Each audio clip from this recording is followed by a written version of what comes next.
और अब एक बड़ा अहम समझौता और एक प्रोजेक्ट है जिस पर बात होनी है, India middle east Europe economic corridor, जिसे IMEC के नाम से जाना जाता है। ये मैप जो हम दर्शकों को दिखा रहे हैं ज्योत्सना, ये अगर प्रोजेक्ट अस्तित्व में आ गया तो हिंदुस्तान का कारोबार जो है वो उसको एक अलग रफ्तार मिलेगी। हिंदुस्तान से सामान जो है वो यूरोप तक जाने में अभी के वक्त में 40 दिन का अप्रॉक्सीमेटली टाइम लगता है। इस कॉरिडोर के बन जाने के बाद वो घट कर के 24 दिनों तक आ जाएगा और जो लागत है ट्रांसपोर्टेशन की वो काफ़ी घटेगी।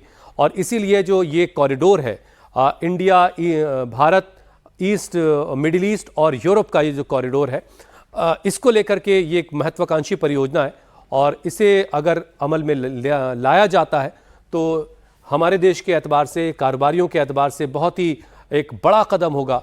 जो ट्रांसपोर्ट का खर्चा है उसमें सीधे सीधे 30% का कट हो जाएगा। अगर आज के वक्त में किसी सामान की ढुलाई में यहाँ से ट्रांसपोर्टेशन का जो खर्च है वो 100 रुपये आ रहा है, तो इस कॉरिडोर के बन जाने के बाद वो घट के 70 रुपये पर आ जाएगा। तो और उस तरह का सामान जो जिसकी लाइफ स्पान बहुत कम होता है, यानी फल हो गए, सब्जियां हो गई, इस तरह की चीज़ों को बहुत जल्द आसानी से यूरोप जैसी कंट्रियों तक हम पहुंचा पाएंगे। बिल्कुल, IMEC केवल एक ट्रेड कॉरिडोर ही नहीं है बल्कि एक ऐसा सिल्क रूट है जो भारत, मिडिल ईस्ट और यूरोप के बीच की साझेदारी को, पार्टनरशिप को और मजबूत करेगा। इस कॉरिडोर के तहत, जैसा कि हुसैन ने बताया, रेलवे, रोड, एनर्जी पाइपलाइन के अलावा समुद्र के नीचे डिजिटल केबल्स तक बिछाई जाएंगी, ऑप्टिक फाइबर जिसे हम कहते हैं। इस प्रोजेक्ट के अस्तित्व में आते ही दुनिया का जो व्यापारिक नक्शा है और तरीका है वो पूरी तरह से बदल जाएगा। PM मोदी ने भी अपनी पोस्ट में ये लिखा कि इस यात्रा में विशेष रूप से भारत, मिडिल ईस्ट और यूरोप आर्थिक गलियारा जो है, ये जो पूरा कॉरिडोर है, इस पर फोकस रहेगा। इसके साथ साथ जॉइंट स्ट्रेटेजिक वर्किंग प्लान की भी समीक्षा की जाएगी। PM मोदी संयुक्त राष्ट्र खाद्य एवं कृषि संगठन के हेडक्वार्टर का भी इस यात्रा के दौरान दौरा करेंगे और वो भी अहम माना जा रहा है। तो 5 देशों का दौरा प्रधानमंत्री का, और ये आखिरी पड़ाव, और आखिरी पड़ाव पर प्रधानमंत्री इस वक्त इटली की राजधानी रोम में है। प्रधानमंत्री जॉर्जिया मेलोनी से उनकी मुलाकात हुई।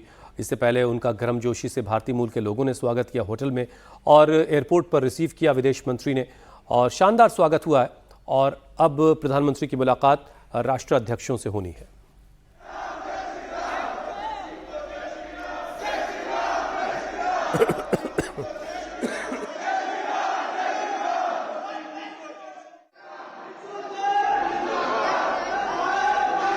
विजय लक्ष्मी हमारी सहयोगी इस वक्त हमारे साथ जुड़ चुकी हैं। विजय लक्ष्मी, प्रधानमंत्री नरेंद्र मोदी 5 देशों की यात्रा पर हैं और अंतिम पड़ाव पर इटली पहुंचे हैं। इटली के और भारत के लिहाज से चीजों को समझा जाए तो ये जो इकोनॉमिक कॉरिडोर है, इसको लेकर बहुत सारे लोगों की इस यात्रा पर आंखें टिकी हुई हैं, नजरें टिकी हुई हैं।